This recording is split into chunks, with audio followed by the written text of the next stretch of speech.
I'm super glad we don't have those kinds of conversations with AEW. For those of you who are waiting on me to go live, this is my first time on YouTube, and I forgot to actually hit the little go live button. I was live in OBS, but I wasn't yet live in YouTube. So hello and welcome from the NCU studios, my beautiful brick house that's super warm and sucks up all the heat in the world. So if you see me drinking water, that's why, because it's real hot here.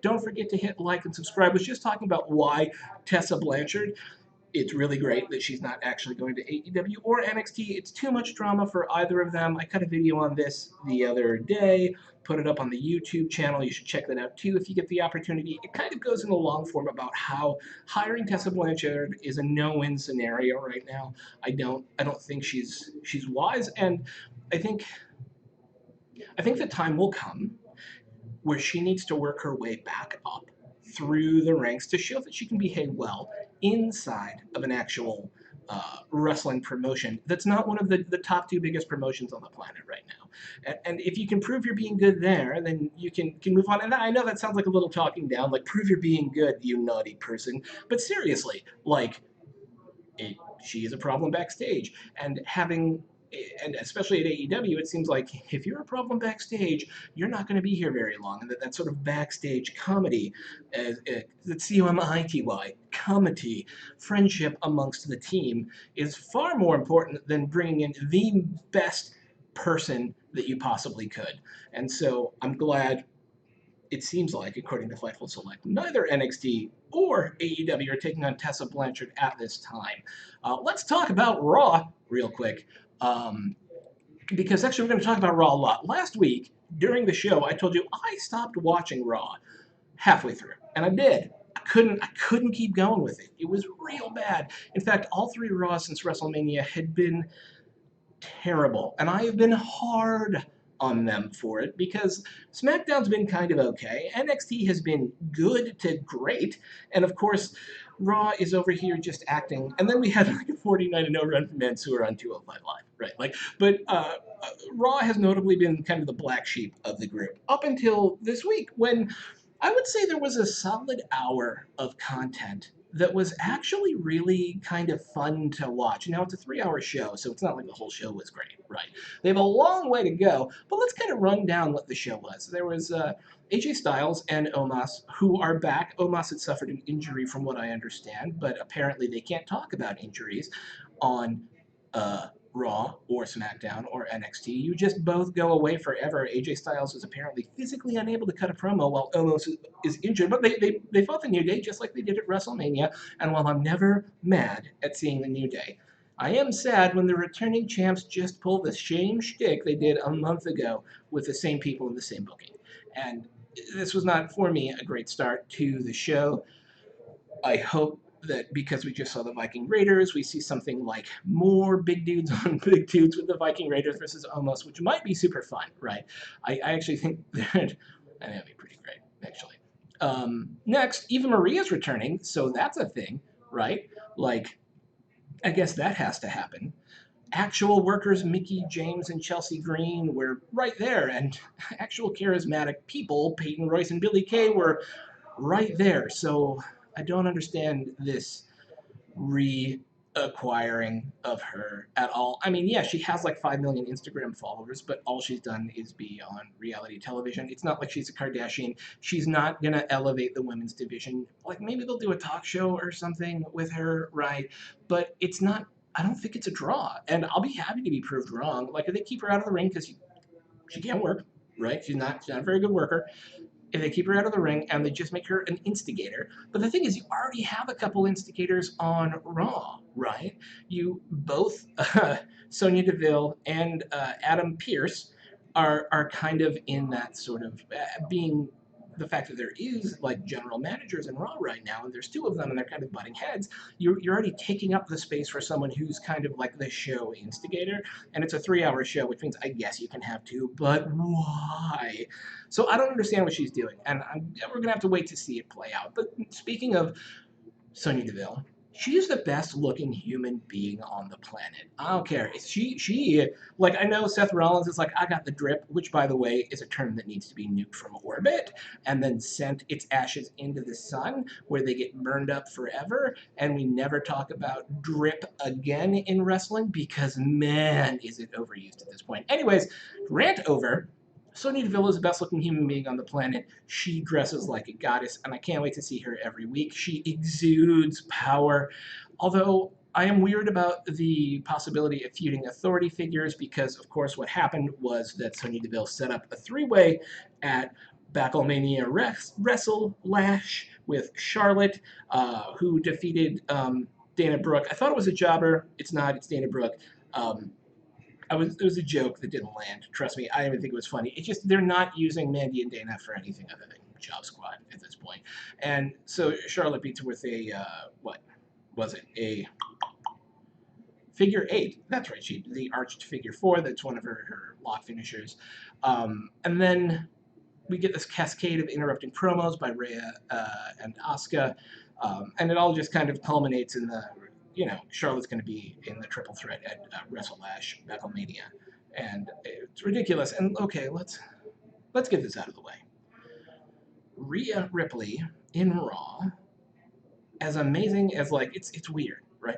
Rhea Ripley in Raw pales in comparison to NXT Rhea Ripley, who was like this shark. She was an attack dog, and she was amazing at it. She was brutal, and like she lived up the whole "this is my brutality" thing, right? And now she's there. Kind of, it feels almost like she's waiting, she's holding the belt so that either Asuka or Charlotte can take it from her at Backlash. And that's kind of a bummer, right? I know she got thrown into the situation late. I know that it happened because Charlotte couldn't be there, and then Lacey Evans got pregnant, which, by the way, is a miracle. And I don't mean that she's having a baby, it's a miracle. I mean, it's a miracle she's not on our TV because I could live my whole life and never watch another Lacey Evans show again or match again. So she got a lucky position where she gets to hold the belt for a little while, and it's her first time holding the belt, so you know it's not going to last forever. But they could have at least done something with her character that made me feel like her character was similar to the one, uh, except in name and dress, than the one that happened before, right? Like than the one in NXT. And so that's a super bummer. I think Charlotte's probably going to win the belt at Backlash. So that'll happen, and we'll have Charlotte again as. This is all the bad stuff that happened at the beginning, by the way. We're getting to the good stuff in Raw. I promise. I'm complaining a lot, and that's one of the reasons I hadn't been watching Raw because it was all complaint and no happy times. All right, so I'm gonna move past this and say, of course, Charlotte's gonna win the belt, and if she doesn't, it'll be Asuka. But it doesn't make any sense for Asuka to win. So of course, Charlotte will win the belt. So let's get to the good stuff. We got a debuting Mansoor who went 49-0 in 205 Live, just the most like under the radar accomplished wrestler, and he looked real good. Like sharp suit. I loved his outfit when he came out with like that green and gold jacket. His entrance music was great. They had a little backstage moment that's set up between Sheamus and Mansoor. This little open challenge. Of course, Sheamus isn't defending the American title or whatever the U.S. title on Raw, but he'll fight anyone happily. And it was essentially an elongated like destruction of Mansoor, which was kind of a bummer because and he did get some good offense in here and there, right? But it was a lot of just like breaking Mansoor down, which may just be like a welcome to Raw present by Sheamus in the long run because I want to see more from Mansoor. I think he's great. I think he has a different, unique look. And if you're it just makes me think about Mustafa Ali, though. Mustafa Ali. And so but I'm glad Mansoor's there, and he had a great run in 205 Live, and it will be great to see, hopefully, he does more than just get squashed by Sheamus now that he has officially signed his contract on Raw, which, by the way, was super cool to see a talent actually just sign the contract on TV. It actually gives kind of a sense of, like, reality that Raw was missing, a little bit of legitimacy that Raw was missing, and the match was fun, right? And so was the next match, too. Lucha House Party beats Cedric Alexander and Shelton Benjamin in, like, it was probably like 5 minutes. But this led to a really fiery promo by Cedric Alexander afterwards that I really hope is going somewhere because it was super good. Apparently, that guy's real good on the mic, and you should give him more mic time. Of course, it ended in breaking up the tag team, which is what Raw does because Raw hates tag teams, I guess. And if you're gonna kill the Hurt Business, you might as well just murder the Hurt Business by breaking up Cedric and Shelton at this point too. But both Cedric and Shelton got my time after this, which is hopefully gonna set up some new stories, maybe a bit of a longer term mid card feud between them. I don't know where you'd go with it after that, but having something for them to do is super cool. And kind of the theme of the middle of Raw was having new people have stuff to do. Because next up was Angel Garza beating Drew Gulak in like 4 minutes. Like, it was fast. And in the end, he promised he would shove a rose up his patooter. And at the end of the match, he put the rose in his pants and then kicked him with like a tape punt. It was really aggressive. And like, you saw some roses come out, and I really want them to call it like you put the rose in there and then you tape punt in the pants, right? I really want them to call that the Tainted Love, like trademark. You need to call that the Tainted Love move because how can you not? And then we had Damien Priest beat John Morrison in a nice tight little match where we're furthering the Miz and Morrison breakup storyline because Miz accidentally cost Morrison the pin. Damien Priest looked good here. Morrison looked good here. They're both like great workers. John Morrison is still athletic as heck, even this long into his career. I still go back and watch him as Johnny whatever on Lucha Underground. It's my favorite run. His is on Lucha Underground. And then we start going downhill again. But I have to take my break, so we're going to start going downhill after the break. Just give me 1 second as I pull up all my mechanical stuffs here on this other computer. And we'll do it right now. Like, all right, I will see you guys just in a second as we go into break now.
Hey, what's going on? Welcome back to Trendsday Wrestling Radio here on the Beyond Air Network, coming to you from the NCU studios in gorgeous Valley View, Ohio. I'm glad to be with you as we get back for the second half of the show. We are talking about Raw, and I'm actually doing kind of a full review of it as we kind of had a pretty mixed Raw, so it was not terrible, right? It wasn't bad. It wasn't great. Except the middle part, which was actually kind of good. And this is the thing, right? What I saw in the middle of the show, I think, is really important for the future because I know that they got a new producer in, right? And so we had Mansoor out there, we had Lucha House Party out there, we had talk parts, promos from Cedric Alexander and Shelton Benjamin. We had Angel Garza in a match against Drew Gulak, two people we haven't seen in a ring in a while on Raw. And then we had another clean win. And we had, by the way, 3 clean wins in a row there, too. I think there was only 1 DQ all night long. And that was in the, I have it in my notes. The DQ was in the Garza match? No.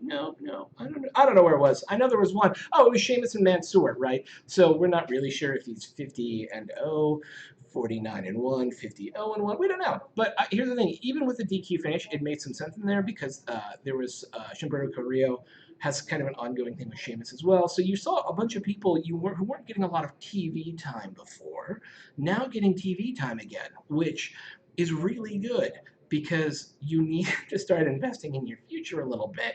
And that continued on in the next match as well when we had Randall Keith and bro.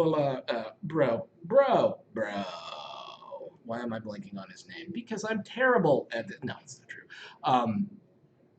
Yeah, RK Bro. You know, I literally said his name earlier in the show. His name is Riddle. That's right. We had Randall Keith and Riddle versus Jackson Riker and Elias. And here's the thing. As much as I want to hate RK Bro, just because okay, first of all, if they're going to have the tag team, Randall Keith needs to not take his full, slow walk down, slow roll step thing into the ring, slow walk over to the corner, slow step up onto the second rope, slow lean into the top buckle, slow arms come out, and then slow pose, right? Because it takes like 20 minutes, and no one needs that in a tag team match, especially when you and Matt Riddle are both getting separate entrances, right? Okay, once again, rant over, but it needs to stop. RK Bro is actually really fun, and I hate to admit it. I'm not a huge fan. Randall Keith is great. Randy Orton is great when he's motivated. I think lots of people have said this isn't news to anyone, that if he gets bored, he gets surly, and he makes it not fun for anyone. And right now, it seems like he's having a lot of fun, and he seems really invested in Matt Riddle, which I think is what it is. I wanted to talk about ethical consumption a little bit during the show, and maybe I'll talk about it after we talk about Raw, because there's no such thing as ethical consumption. You can like Matt Riddle. If you like Matt Riddle, just like him and know that he has some problems. I will never like Jackson Riker because he's a white nationalist, but if you're cool with that, with his presentation on TV, I'm not going to hate you for it, right? This is wrestling. It isn't politics. We're allowed to like different things and have fun with it. And the RK Bro thing was actually really fun, except for the fact that it was against Elias and Jackson Riker, who feel like they're on Raw right now because Shane accidentally left them at the airport and didn't remember to bring them with him when he left WrestleMania, right? I don't understand. Apparently Elias threw a tomato at him, but it's not like he accidentally threw a tomato at him. He was booked to throw a tomato at him. So someone went, Elias should probably chuck a tomato at Randy Keith Orton. And, then they should have a match. When they could have had a match with literally anyone interesting. And because Elias and Jackson Riker they're not my cuppa. And speaking of not my cuppa, let's check out Raw. Let's check out Alexa Bliss and her little fun time here real quick. Now, I do want to say that I loved nearly everything that happened up until WrestleMania with the Bray Wyatt, Randy Orton, Alexa Bliss stuff, right? I thought it was fun. I know I'm probably alone on that, but I love myself some cheesy horror fun times. But here's the thing: once WrestleMania hit, it was bad, man. that match was bad, the ending was bad, the thing with Alexa was bad, and over the last 4 weeks, this has not gotten any better.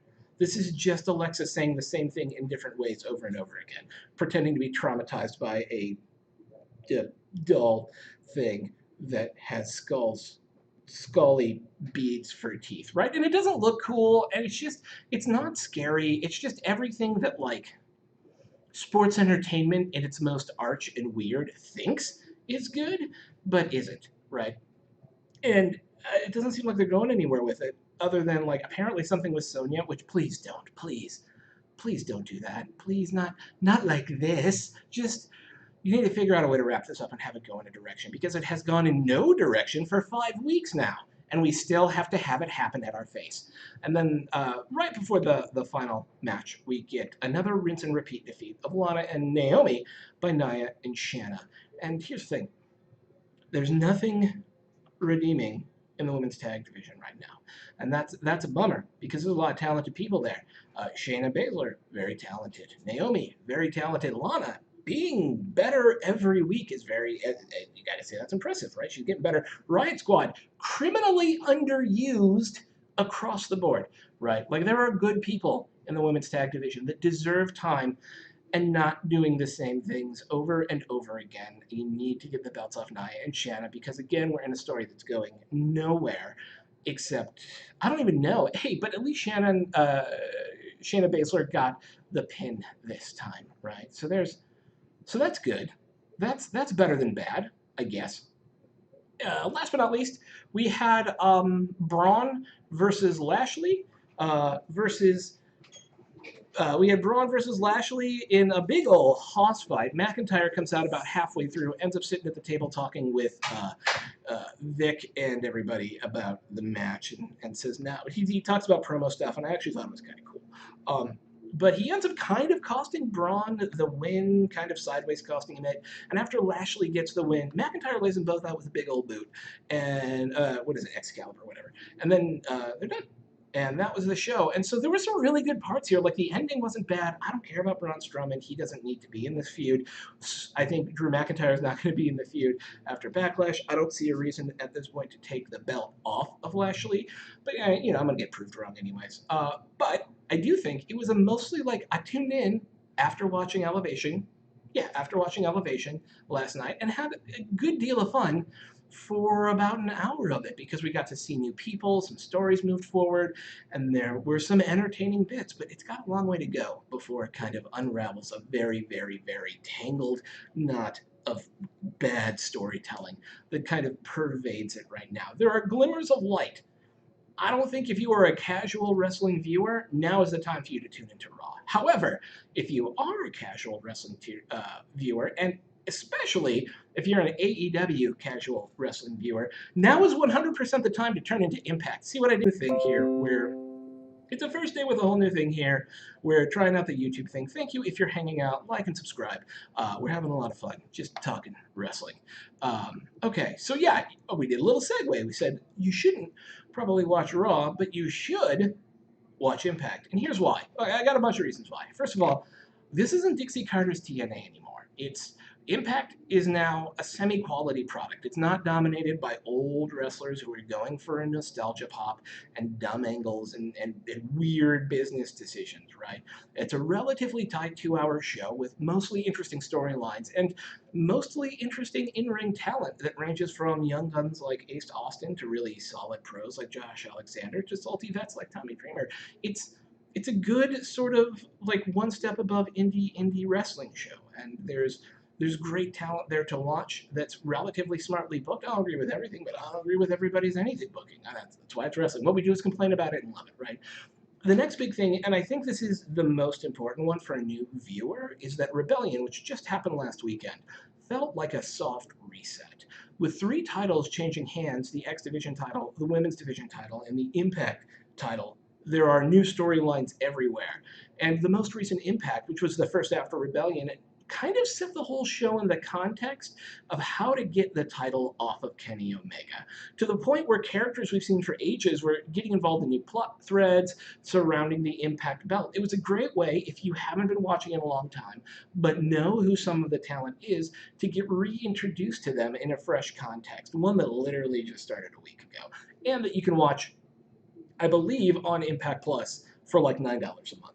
So you should absolutely go check that out. Or if you have a VPN and you can't get it there, you can watch it in England, quote unquote, for $20 a month. Or for $20 for the show, so you should do that. Next up, the X Division. It's still the Ultimate Workers Division, and it's one of those places that the TNA did really well when they turned into Impact. It still was really good, and it is now still really good. The belt gets passed around a little bit more than I like, for my liking. Ace Alexander dropped it. Ace Austin dropped it to Josh Alexander at Rebellion, but and I wanted Ace to keep it, but I really like Ace Austin, and I think he's going to do big things in the future. But Josh Alexander is also great. He's a salty indie veteran who's been at Impact for a couple of years and is super fun as a wrestler. And I think the X Division is just as fast and furious as it ever was, and that three-way title for the belt that opened Rebellion is well worth your time and really set, I think, a standard for what X Division can be in like the modern Impact context. You go check that out. Next up is the women's division. So it's still, I think, the second best women's division behind NXT. The division is anchored by the women's champ, Deonna Purrazzo, and the tag team champ, Jordynne Grace, with her new partner, Rachel Ellington. And Deonna and Jordynne are just two of the best women's wrestlers in the business right now. Deonna specifically feels dominant in her role as Impact Women's Champion. It has a special name, and I'm not remembering it because I'm not a detail-oriented guy, but it is the Impact Women's Championship, Knockouts Division Championship. And there's a ton of great talent there. They do have the occasional mismatch. There have been some rougher matches here and there with talent who really don't feel like they have charisma and click, and that's kind of a problem. And one of the things to me that holds it back from being as kind of dominantly good as the NXT division is, the NXT women's division, but with talents like Fire and Flavor and Sue Young and Tennille Dashwood, and Taylor Wilde's back in the best shape of her life and rocked it, both at not at Rebellion, at the Impact after Rebellion, and so she looks to be in great form. And I'm really excited to see what she's going to bring over the next few months. So it does mean there's been some talk about the future of the division, I think, because Jordynne Grace's contract is coming up, I think, in the fall, and that would be a big hole in the division. And a couple of other talent aren't like, I think, permanently aren't like on a firm basis, thingy wise with Impact, contract wise with Impact, and so I think even if Jordynne ends up leaving, I think they're in a relatively good place with like the Taylor Wildes and the Tennille Dashwoods and the Sue Youngs of the world still there, kind of holding it down. And Deonna's apparently locked in for a while, which good for her. Everybody deserves a stable gig in the passion that they love. The next thing is the announce team, which, man, the announce team before January was real bad. I mean, it wasn't good, right? Like, it was cringeworthy. But now we have the greatest European championship to ever hold the belt in D'Lo Brown, who just flew in from Italy, and former WWE CW wrestler, WWE and Lucha Underground announcer Matt Striker as your announce team. And they make a great team. It's a ton of knowledge. They're fun. They get very excited. Neither of them are heels particularly, which I love. I hate having a heel announcer. I don't like the WWE does it. And the most refreshing thing to come out of anybody who's not WWE is not having heel announcers, because they're ridiculous and they make me not like them. And I don't want them there for me to not like them. I want them to tell me why the action is awesome. And these are two people who are having a lot of fun with a lot of knowledge. The only thing I will say is that when they had Mauro Ranallo on, they felt like they were like eclipsed by his greatness. But that I think would happen to almost anyone, except maybe like JR or Excalibur, right? Like those are the two people who I think could legitimately hang on a regular basis with Mauro Ranallo. But I don't think that's ever going to happen either. So, but last but not least, let's talk about that Forbidden Door. While AEW may have opened the Forbidden Door Impact took it off its hinges, threw it in a fire, and danced on the ashes. They have regular appearances now by the now tag team, Impact tag team holders, Finjuice, who are from New Japan, and they're in a feud with the Good Brothers. And now we have El Phantasmo coming over to do work. And so not only are the Bullet Club ties strengthening, but the world of wrestling outside of WWE is becoming much more rich and interesting. It's becoming a story in and of itself. Sure, each of the promotions are going to have their own stories, except apparently Impact, which has been hijacked by AEW for better or for worse. That's a whole topic for a different time. But like with New Japan coming in to Impact and coming in to do a match on AEW next week with Moxley all over the place with New Japan, it's a whole new world out there. And speaking of people making connections and wrestling in a rich world outside of WWE, this past Saturday, Andrade debuted in the AAA at the Rey de Reyes event to call out Kenny Omega for a challenge for the AAA Mega Campeonato, which has been one of the coolest videos I've seen in a while. Like, the dude looks like the most interesting man in the world, and I cannot wait to see him back in the ring. Like, okay, so he's gonna wrestle Alberto Del Rio, which, what?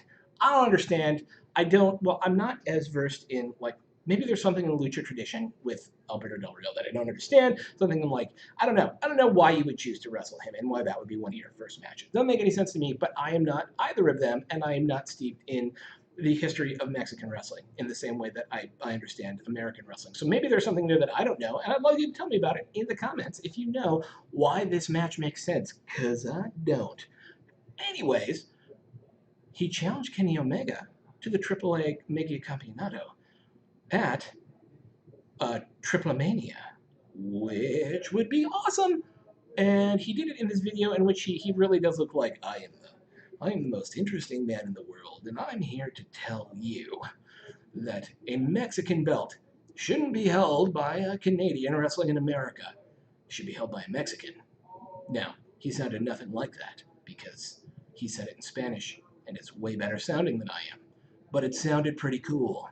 Now, Kenny responded on Twitter with a very dismissive, I'm a busy guy, give me time to think about it. But of course you know that this is going to happen at Triplemania. I think Kenny's probably, we don't know when Triplemania is scheduled for. I think if Triplemania is in the next 2 months, then Kenny retains. I think the further out this story gets, the less and less likely it is that Kenny retains. I also think having Andrade be your belt holder for AAA is a great way to bring him back into the wrestling world, because he's certainly somebody who can lend a lot of weight to the belt while keeping it at home. And so I think he's a great answer to who can take the AAA belt off of Kenny Omega. I think if the match happens within the next 2 to 3 months, it probably won't be true. But I think if it happens in the realm of Double or Nothing, or not Double or Nothing, the Full Gear or later, then I think it's possible that Kenny Omega loses it. But this is going to be a great match. Like, this is going to be, I cannot wait to watch these two wrestle. And I am more than excited for the future of professional wrestling outside of WWE. And I'm a little excited for the future of wrestling inside of WWE. Especially they're in talks with MLW, so you could get some more interesting, fresh talent that they will have a great opportunity to ruin and a 10% chance of making awesome, which is a bummer because MLW is great and has some good people in it. And the Von Erichs deserve the world at this point. And so it would be great for them to get some more exposure out there. But that's going to be my time for today, y'all. I hope everyone had a great time hanging out. This has been Trendsday Wrestling Radio here in the NCU studio on the Be On Air Network. Glad to be with you. Don't forget to hit like and subscribe here on the YouTube. I hope you have enjoyed yourself or got mad enough to give me a downvote or leave some sort of angry comment, because that's what we do. We're wrestling fans. We get mad. So don't forget to stick around, because we're going to have lots more radio sounds coming your way, NCU. I'll see you soon, and I don't have a good sign-off yet, so I'll see you later. Bye.